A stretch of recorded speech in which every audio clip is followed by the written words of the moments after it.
IPL মানেই যেন রাহুলের ব্যাটে রানের ফোয়ারা। 2018 থেকে 2024 টানা 7 মৌসুমে 6 বার 500-রও বেশি রান। ব্যাটিংয়ে যখনই নেমেছে তার ব্যাট থেকে ঝরেছে 4 ছক্কার বৃষ্টি।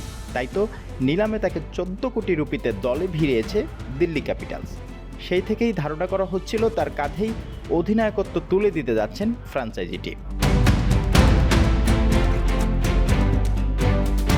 আইপিএলে অধিনায়কত্ব করার বিস্তর অভিজ্ঞতা রয়েছে রাহুলের।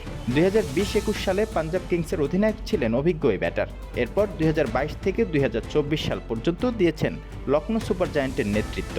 দিল্লি ক্যাপিটালসের অধিনায়ক হওয়ার জন্য সবচেয়ে বড় দাবিদার ছিলেন লোকেশ রাহুল। তবে অবাক করা বিষয় হলো অধিনায়কত্বের দায়িত্ব নিতে আগ্রহী নন এই কিপার ব্যাটার।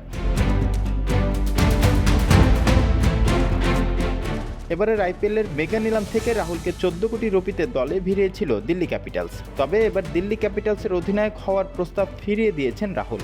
গণমাধ্যমের সূত্র মতে জানা যায়, রাহুল আপাতত নিজের খেলার দিকেই মনোযোগ দিতে চান। দলের জন্য যতটুকু সম্ভব অবদান রাখতে চান। মূলত সেই কারণেই অধিনায়কের বাড়তি বোঝা নিতে চান না রাহুল। কদিন আগেই চ্যাম্পিয়ন্স ট্রফি জয়ে বড় ভূমিকা রেখেছেন লোকেশ রাহুল। তার ব্যাটে এসেছে দুর্দান্ত সব ইনিংস, যা ভারতীয় দলকে জয়ের বন্দরে পৌঁছে দিতে সাহায্য করেছে অনেকটা। এদিকে গুঞ্জন রয়েছে রাহুল অধিনায়কত্ব না নিলে অক্ষর প্যাটেল পেতে পারেন দলটির গুরু দায়িত্ব। তবে এ ব্যাপারে এখনও পর্যন্ত আসেনি কোনো আনুষ্ঠানিক ঘোষণা।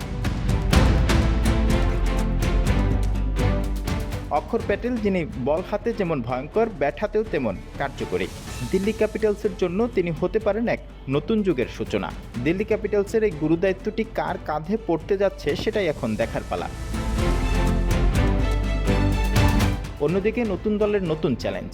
দিল্লি ক্যাপিটালসে যোগ দিয়েছেন লোকেশ রাহুল। ভক্তরা অধীর আগ্রহে অপেক্ষা করছেন এবার দিল্লির জার্সিতে রাহুল কি পারবেন তার অতীতের পারফরমেন্স ধরে রাখতে? কেমনই বা হবে তার ব্যাটিং ঝড়? সেই অপেক্ষায় আইপিএল ভক্তরা।